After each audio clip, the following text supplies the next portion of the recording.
Online learning platform पे, जहां मिलती हैं आपको बीएचयू से संबंधित सारी जानकारियां और ऑनलाइन क्लासेस। दोस्तों, आज मैं आप लोगों के सामने इसलिए उपस्थित हुई हूं ताकि मैं आप लोगों को बता सकूं बीएससी मैथ्स के मैथ्स ग्रुप का सिलेबस। जी हाँ दोस्तों, आज मैं आप लोगों को बताऊंगी बीएससी मैथ्स के एंट्रेंस में मैथ्स के कौन कौन से टॉपिक ज्यादा इंपॉर्टेंट है, कौन कौन से टॉपिक को ज्यादा अच्छी तरीके से कवर करना चाहिए, कौन से टॉपिक को स्किप करना चाहिए। लेकिन वीडियो की शुरुआत करने से पहले मैं आप लोगों को बता दूं कि हमारा चैनल बहुत जल्द ऑनलाइन क्लासेस लेकर आने वाला है, जिसकी रिगार्डिंग वीडियोस आप लोगों को हमारे चैनल पर मिलेंगी। और अगर आप लोग को उस वीडियो की नोटिफिकेशन चाहिए तो आप लोगों को हमारे चैनल को सब्सक्राइब करना होगा और बेल आइकन को दबाना होगा ताकि आप लोगों को वीडियो सबसे पहले मिल सके। तो चलिए दोस्तों, शुरुआत करते हैं आज की वीडियो की। तो मैं आपको बता दूं कि बीएससी मैथ्स में जो मैथ्स का सिलेबस है वो 4 पार्ट्स में डिवाइडेड है। जी हाँ दोस्तों, 4 पार्ट्स के नाम है हमारे अलजेब्रा, ट्रिग्नोमेट्री, कैलकुलस और कोऑर्डिनेट ज्योमेट्री। चारों के चारों पार्ट्स हमारे बहुत इंपॉर्टेंट हैं। चारों के चारों पार्ट से बहुत अच्छे तरीके से क्वेश्चंस पूछे जाते हैं। लेकिन मैं आप लोगों को बताऊंगी कि उन चारों के चारों पार्ट में से किस तरीके से आप कौन से पार्ट से ज्यादा अच्छे तरीके से क्वेश्चंस करेंगे और कौन से पार्ट पे आप ज्यादा फोकस करेंगे। तो चलिए दोस्तों, स्टार्ट करते हैं आज की वीडियो। पहले मैं आप लोगों को अलजेब्रा और ट्रिग्नोमेट्री के बारे में बताऊंगी और मैं आप लोगों को बताऊंगी कि 2017, 2018 और 2019 से कौन से चैप्टर से कौन कितने नंबर ऑफ क्वेश्चंस पूछे गए थे। तो पहले स्टार्ट करते हैं हमारा अलजेब्रा का सेक्शन। अलजेब्रा हमारा one of the most important topic है हमारा मैथ्स के सिलेबस में। जी हाँ दोस्तों, बहुत इजी क्वेश्चंस होते हैं और कैलकुलस के बाद सबसे ज्यादा नंबर ऑफ क्वेश्चंस अलजेब्रा से ही पूछे जाते हैं। तो आप लोगों को बहुत अच्छे से इस अलजेब्रा को करना है ताकि आप लोगों को जल्दी से जल्दी स्कोर हो सके, क्योंकि बहुत कम टाइम में आसानी से स्कोर हो जाता है। तो पहला चैप्टर है हमारा सेट्स एंड रिलेशन। सबसे ज्यादा easy topic sets and relations. बहुत इजी टॉपिक है जिसमें आप 2-3 तरीके के रिलेशंस के बारे में पढ़ेंगे। कलेक्शन ऑफ सेट्स क्या होता है और आराम से union of sets, intersection of sets क्या होता है, और वो चैप्टर मैं ही आप लोगों को पढ़ाऊंगी। तो बहुत इजी तरीके से क्वेश्चंस हो जाएंगे। और लेकिन इससे ज्यादा देखिए क्वेश्चंस पूछे नहीं जा रहे। पिछले 2017 में नहीं पूछा गया था, 2018 में एक सवाल पूछा गया था और 2019 में एक सवाल पूछा गया था। और एक सवाल का वेटेज 3 मार्क्स होता है दोस्तों।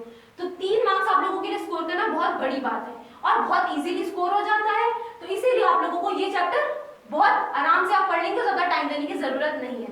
तो बस आप लोग तो इस चैप्टर को आप लोग ध्यान दीजिएगा, ठीक। और दूसरा चैप्टर है हमारा मैट्रिसेस। मैट्रिसेस भी बहुत इजी टॉपिक है। आप लोगों को किस तरीके से रेक्टेंगुलर एरे में आप लोग मैट्रिसेस को रखते हैं और ये सिखाते हैं नंबर्स को आप किस तरीके से मैट्रिसेस के फॉर्म में रखते हैं। और मैट्रिसेस के फॉर्म में अगर आप सवाल करेंगे तो बहुत इजीली सॉल्व हो जाते हैं सवाल हमारे। तो उससे 2017 में तो नहीं पूछा गया था सवाल, लेकिन आप देखिए 2018 में 3 सवाल पूछ लिए गए हमारे मैट्रिसेस के चैप्टर से। तो मैट्रिसेस काफी इजी चैप्टर है और काफी कम टाइम में आप लोगों का इससे सवाल होता है। इसीलिए आप लोगों को ये चैप्टर भी बहुत ज्यादा ध्यान देने की जरूरत नहीं है, लेकिन ध्यान देने की जरूरत है आप लोगों को। कम टाइम में आराम से चैप्टर हो जाएगा आपका। और 2019 में से 2 सवाल पूछा गया था, मतलब 6 मार्क्स। तो बहुत इंपॉर्टेंट है ये, क्योंकि 6 मार्क्स आप लोगों के लिए स्कोर करना बहुत इंपॉर्टेंट है। तो इसलिए मैट्रिसेस को भी आप लोगों को ध्यान देके पढ़ना होगा। अब दूसरा है डिटर्मिनेंट्स। डिटर्मिनेंट और मैट्रिसेस एक ही चीज है। मैट्रिसेस, जब आप नंबर्स को मैट्रिसेस के फॉर्म में लिखते हैं, फिर उसका जो सॉल्व करके आंसर जो आता है उसको हम लोग डिटर्मिनेंट्स कहते हैं। मतलब मैट्रिसेस और डिटर्मिनेंट्स पूरा का पूरा इंटर रिलेटेड चैप्टर है। अगर मैट्रिसेस आ गया आप लोगों को तो आप लोगों को आराम से डिटर्मिनेंट्स भी आ जाएगा, जिसमें आप लोग एडजॉइन के बारे में पढ़ेंगे और केलर-हैमिल्टन थ्योरम के बारे में पढ़ेंगे। 2-4 थ्योरम्स पढ़ेंगे और डिटर्मिनेंट सॉल्व करना बताएंगे। और देखिए आप लोग रेगुलर ईयर में 2017 में 2 सवाल पूछा गया है, 2018 में 2 सवाल पूछा गया है और 2019 में 1 सवाल पूछा गया है। 2019 में 1 सवाल पूछा गया डिटर्मिनेंट से, मतलब 2-1 का रेशियो है हमारा। तो आप लोगों के लिए चैप्टर काफी इंपॉर्टेंट है और काफी कम समय में ये आराम से ये चैप्टर हो जाएगा आप लोगों से डिटर्मिनेंट्स का। और हमारा चौथा चैप्टर आता है quadratic equations. Quadratic equation one of the easiest chapter है और बहुत इंपॉर्टेंट चैप्टर है हमारे अलजेब्रा सेक्शन का, क्योंकि क्वाड्रेटिक इक्वेशंस जो है हमारा वो सिर्फ और सिर्फ मैथमेटिक्स में नहीं इस्तेमाल होगा।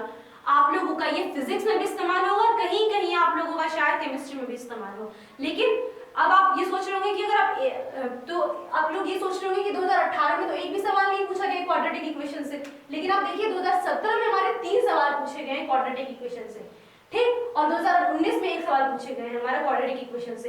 तो 2020 में हमारा 2 या 1 सवाल पूछने की हम आ सकता है क्वाड्रेटिक इक्वेशन से। तो अगर आप लोग मैथमेटिक्स में करेंगे क्वाड्रेटिक इक्वेशन सॉल्व तो आप लोगों को फिजिक्स में भी हेल्प हो जाएगा क्वाड्रेटिक इक्वेशन के लिए। तो इसीलिए आप लोगों को क्वाड्रेटिक इक्वेशन भी बहुत अच्छे से पढ़ना है। ठीक, अब हमारा 5वां चैप्टर आता है कॉम्प्लेक्स नंबर। मैं आप लोगों को बता दूं क्वाड्रेटिक इक्वेशन और कॉम्प्लेक्स नंबर्स एक साथ इंटर रिलेटेड चैप्टर है। मैं ही आप लोगों को वो चैप्टर पढ़ाऊंगी quadratic equation and complex numbers. तो आप लोग देखेंगे कि किस तरीके से मैं इंटर रिलेट करूंगी आप लोगों का क्वाड्रेटिक इक्वेशन और कॉम्प्लेक्स नंबर्स। जब हमारे रूट्स जो होते हैं क्वाड्रेटिक के रूट्स जो होते हैं हमारे अगर इमेजिनरी आ जाए तो वो जो पार्ट होता है वो हमारा कॉम्प्लेक्स नंबर्स की ओर चला जाता है। तो आप लोग देखेंगे कि किस तरीके से इंटर रिलेटेड होगा कॉम्प्लेक्स नंबर और क्वाड्रेटिक इक्वेशन। और कॉम्प्लेक्स नंबर से ज्यादातर questions cube root of unity से आते हैं, nth रूट ऑफ यूनिटी से आते हैं, और जो कि बहुत आराम से निकल जाता है। और comparison of two complex numbers आता है, और या फिर कॉम्प्लेक्स नंबर का रूट निकालने के लिए आता है। तो बहुत इजी से हो जाते हैं कॉम्प्लेक्स नंबर का भी चैप्टर। और आप देखेंगे कि कंटिन्यूअसली 1 2 2 मतलब कैसे रेशियोज है। तो आने वाले साल में 2020 का जो एंट्रेंस होगा उसमें भी 1 या 2 का रेशियो आएगा हमारा। इसीलिए ये चैप्टर भी बहुत इंपॉर्टेंट है आप लोगों का।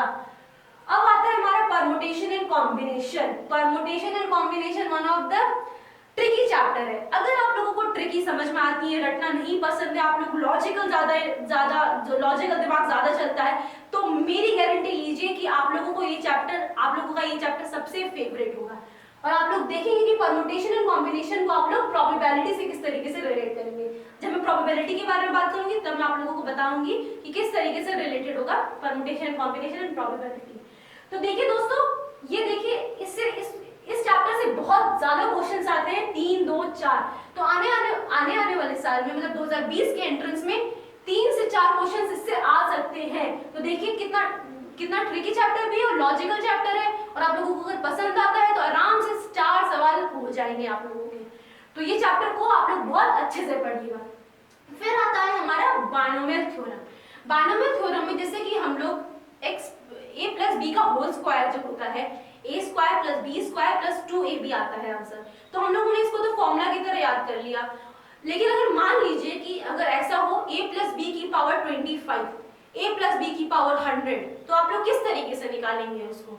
तो उसके लिए यहाँ पे हमारे आते हैं बायनोमियल थ्योरम, और आराम से आप लोग एक्सपेंड कर देते हैं सीरीज को पूरा। किस तरीके से आप लोग इतने पावर्स की सीरीज को आप लोग किस तरीके से एक्सपेंड कर सके, तो उसके लिए आप लोगों को पढ़ाया जाता है बायनोमियल थ्योरम। और उससे भी देखिए 1 3 1 का रेशियो, तो मतलब 2 क्वेश्चन तक आ सकता है हमारा 2020 के एंट्रेंस में। तो आप लोगों को ये काफी इंपॉर्टेंट चैप्टर है, और आप लोगों को आराम से पढ़ भी लेंगे। और पता है बहुत जल्दी और इजीली क्वेश्चन इसके सॉल्व हो जाते हैं आप लोगों के बायनोमियल थ्योरम के। तो जब मैं आप लोगों को पढ़ाऊंगी ये चैप्टर तो आप लोगों को बहुत इंटरेस्ट आएगा ये पढ़ने में। अब आता है हमारा सीक्वेंस एंड सीरीज। आप लोगों ने इसको 10th तक इसका बेसिक पढ़ रखा है, एपी जीपी ये सब आप लोगों ने पढ़ रखा होगा, arithmetic progression and geometric progression. उसी को थोड़ा सा और एक्सपेंड किया गया है और आप लोगों को पढ़ाया जाएगा यहाँ पे सीक्वेंस एंड सीरीज। और ये देखिए आप लोग कितना रेशियो है इसका, 3 2 2, मतलब कि इससे भी कंटिन्यूअस ईयर में पूछे जा रहे हैं सवाल। और आप लोगों का ये 10th का चैप्टर है, बस इस पे आप लोग थोड़ा सा और मेहनत करेंगे तो आराम से ये चैप्टर पूरे तरीके से आपको समझ में आ जाएगा और आपसे ये सवाल हो जाएंगे। ये रहा सीक्वेंस एंड सीरीज इसका। अब आता है प्रोबेबिलिटी। मैंने आप लोगों को बोला कि प्रोबेबिलिटी और परमुटेशन कॉम्बिनेशन में आप लोग इंटर रिलेट कर सकेंगे। जी हाँ दोस्तों, प्रोबेबिलिटी क्या होती है कि किसी कार्य को करने की कितनी हमारे पास प्रोबेबिलिटी है, कितनी वो कार्य कितना हो सकता है हमारा कार्य, तो उसका जो हम लोग निकालते हैं फेवरेबल नंबर ऑफ आउटकम्स, वो भी हम लोग परमुटेशन एंड कॉम्बिनेशन के लॉजिक से निकालते हैं। और टोटल नंबर ऑफ आउटकम्स जो निकालते हैं हम लोग, वो भी निकालते हैं परमुटेशन एंड कॉम्बिनेशन के लॉजिक से। बस उन दोनों नंबर को डिवाइड कर देना होता है और हमारा जो आता है उसकी प्रोबेबिलिटी निकल जाती है उस वर्ग को करने की। तो इसीलिए ये चैप्टर भी काफी इंटरेस्टिंग है, बिल्कुल परमुटेशन एंड कॉम्बिनेशन। ये दोनों मैं ही आप लोगों को पढ़ाऊंगी। और मेरी बात मानिए दोस्तों, मैंने बहुत लॉजिकल तरीके से पढ़ाया है ये चैप्टर आप लोगों को, और आप लोगों को बहुत पसंद भी आएगा ये चैप्टर जब आप मेरे से पढ़ेंगे तो। ठीक, अब आता है स्टैटिस्टिक्स। ये चैप्टर इतना इंपॉर्टेंट नहीं है तो आप आराम से उसको, कुछ लोग स्किप कर देते हैं, बट मेरी बात मानिए आप लोग स्किप मत करिएगा। बहुत देखिए से एक सवाल पूछा जा रहा है लगभग, तो आप, या फिर नहीं भी आता है कभी कभार, लेकिन ये बहुत इजी चैप्टर है, आप लोग सिर्फ और सिर्फ एनसीईआरटी ही पढ़ेंगे इस चैप्टर का तो आराम से आप लोग से सवाल हो जाएगा। मीन, मोड, मीडियन निकालना जो आप लोगों ने बचपन में भी सीखा होगा, बस उसको थोड़ा सा और एक्सपेंड कर दिया है यहाँ पे और पढ़ाया गया है। लॉजिक वही है जो आप लोगों ने 10th तक पढ़ा हुआ है, तो आराम से आपसे ये सवाल हो जाएगा। आप लोगों को इसको ज्यादा टाइम देने की जरूरत नहीं है, मुश्किल से 1 घंटा भी देंगे, या अगर पूरा रोज का 1 घंटा नहीं, अगर आप टोटल में भी 1-2 दिन दे देंगे इसको, तो आराम से आप ये चैप्टर हो जाएगा आप लोगों का। अब आता है मैथमेटिकल रीजनिंग। ये इससे कोई सवाल नहीं पूछा गया अभी तक में, ना 2017 में, ना 2018 में, ना 2019 में, तो आप इस चैप्टर को स्किप कर सकते हैं। लेकिन आप लोग इस चैप्टर में ज्यादा दिमाग नहीं लगता है, तो एक बार बस आप नजर मार लेंगे इस चैप्टर पे कि किस तरीके से सवाल होता है इसका, तो आप आराम से इस चैप्टर को कर लेंगे। अगर मान लीजिए बाई चांस 2020 में आया, तो कम से कम वो सवाल आपसे हो जाना चाहिए। आप ऐसा ना सोचे कि अरे शिट यार, पढ़ लेता ये सवाल तो काश हो, शायद हो जाता, तो ये चीज आप लोगों के अंदर भावना नहीं आनी चाहिए। तो ये चैप्टर भी आपको पढ़ाया जाएगा यहाँ पे, और आप देखेंगे कि बहुत इजी चैप्टर है। ठीक, तो ये था हमारा पूरा अलजेब्रा का पोर्शन। दोस्तों मैं आप लोगों को बता दूं, अलजेब्रा बहुत इंपॉर्टेंट है, और इससे अक्सर देख लीजिए कितने नंबर ऑफ क्वेश्चंस पूछे जा रहे हैं इससे हर साल। तो आप लोगों को ये पूरा पोर्शन बिल्कुल स्किप नहीं करना है, और एकदम आराम से पढ़ना है। धैर्य के साथ पढ़ेंगे अलजेब्रा वाला पोर्शन, तो आराम से हो भी जाएगा और इजिली इसके क्वेश्चंस भी हो जाएंगे, और ज्यादा टाइम देने की जरूरत नहीं है इसको। हमारा ट्रिग्नोमेट्री का portion, trigonometry one of the important chapter है, क्योंकि ट्रिग्नोमेट्री का इस्तेमाल सिर्फ और सिर्फ ट्रिग्नोमेट्री के चैप्टर्स में नहीं, और भी चैप्टर्स में होता है। हमारे जो ऊपर चैप्टर्स में दिखाया आप लोगों को, आप देखेंगे कि कॉम्प्लेक्स नंबर्स में भी इसका इस्तेमाल होगा, और अभी जो कैलकुलस पोर्शन आप लोगों को बताऊंगी उसमें भी इसका काफी इस्तेमाल होगा, और फिजिक्स के पोर्शन में तो होता ही होता है इसका इस्तेमाल। तो ट्रिग्नोमेट्री का चैप्टर जो है हमारा वो 3 पोर्शन में डिवाइडेड है, trigonometric identities, trigonometric equations and properties of a triangle. जो इसमें से प्रॉपर्टीज ऑफ अ ट्रायंगल का पार्ट है वो थोड़ा सा लेंथी पार्ट है, और ज्यादा लॉजिकल पार्ट नहीं है, सिर्फ और सिर्फ फॉर्मूलाज वाले पार्ट है। तो अगर आप लोग याद करना ज्यादा अच्छा लगता है आप लोगों को, तो ये चैप्टर आप लोगों का फेवरेट चैप्टर बनेगा, प्रॉपर्टीज ऑफ अ ट्रायंगल। और ट्रिग्नोमेट्रिक आइडेंटिटीज और ट्रिग्नोमेट्रिक इक्वेशंस में, ट्रिग्नोमेट्रिक आइडेंटिटीज में आप लोगों को बहुत सारे फॉर्मूलाज मिलेंगे, लेकिन देखेंगे कि आप लोग किस तरीके फॉर्मूला के साथ साथ इसमें लॉजिक भी इस्तेमाल होगा कि कहाँ पे कौन सा फॉर्मूला फिट करना है कि आंसर आ जाए। क्योंकि आप लोगों को फॉर्मूलाज, ये लोग बहुत गलती करते हैं, गलत क्वेश्चन पे गलत फॉर्मूला, गलत क्वेश्चन पे गलत फॉर्मूला लगाते हैं, तो फिर उन लोगों का आंसर नहीं आता है। इसीलिए आप लोगों को हम यहाँ पे सिखाएंगे कि कौन से क्वेश्चन में कैसा फॉर्मूला लगाना है और किस तरीके से क्वेश्चन को प्रोसीड करना है।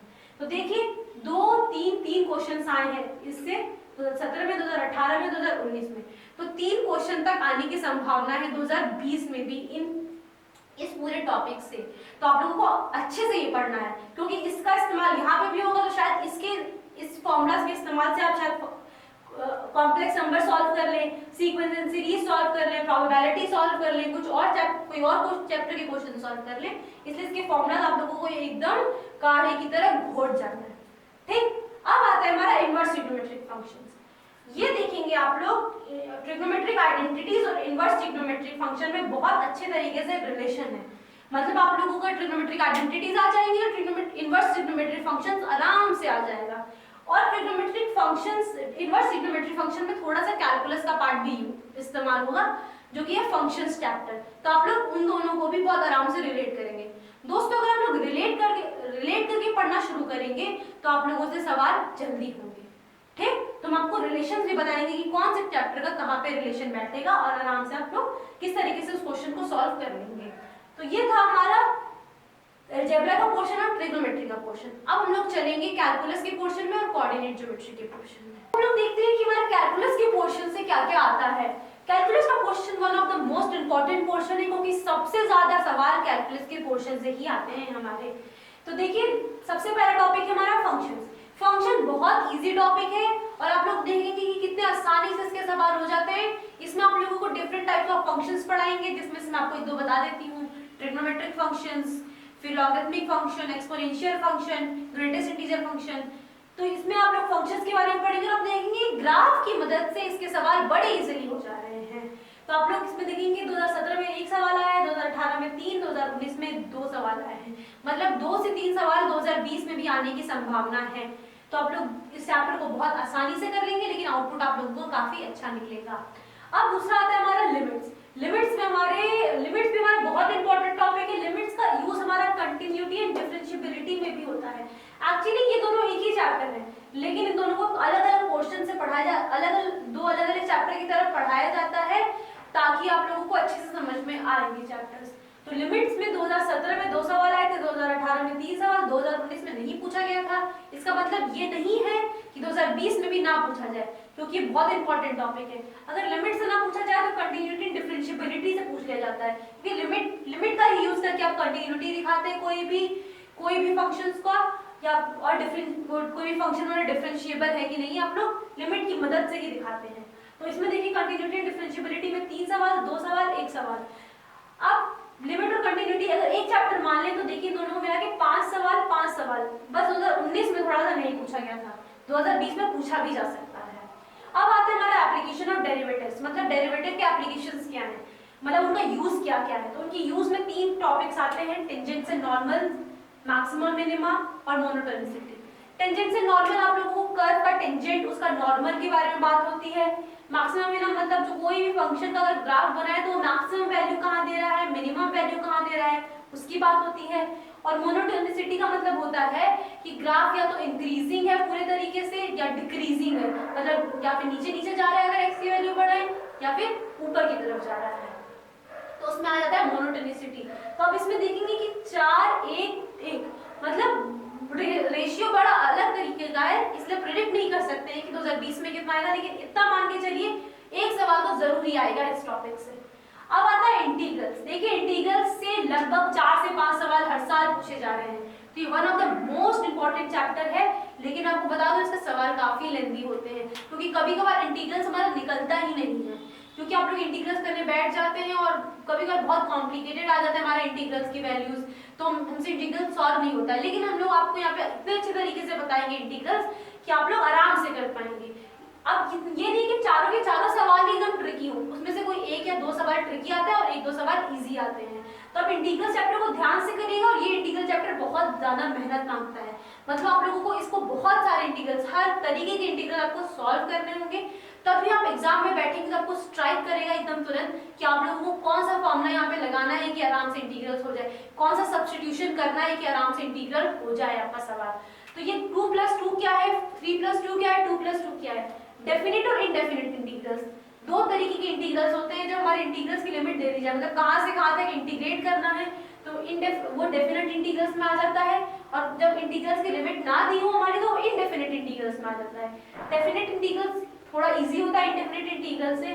तो आप लोग देखेंगे कि 2 सवाल डेफिनेट इंटीग्रल्स और ये 2 सवाल इनडेफिनिट इंटीग्रल्स, 3 सवाल डेफिनेट इंटीग्रल्स, 2 सवाल इनडेफिनिट इंटीग्रल्स। इसमें भी 2-2 का रेशियो आया है, तो मतलब 2 से 2 4 से 5 आपके सवाल आएंगे इंटीग्रल से, जिसमें कि आधे डेफिनेट के होंगे और आधे इनडेफिनिट के होंगे।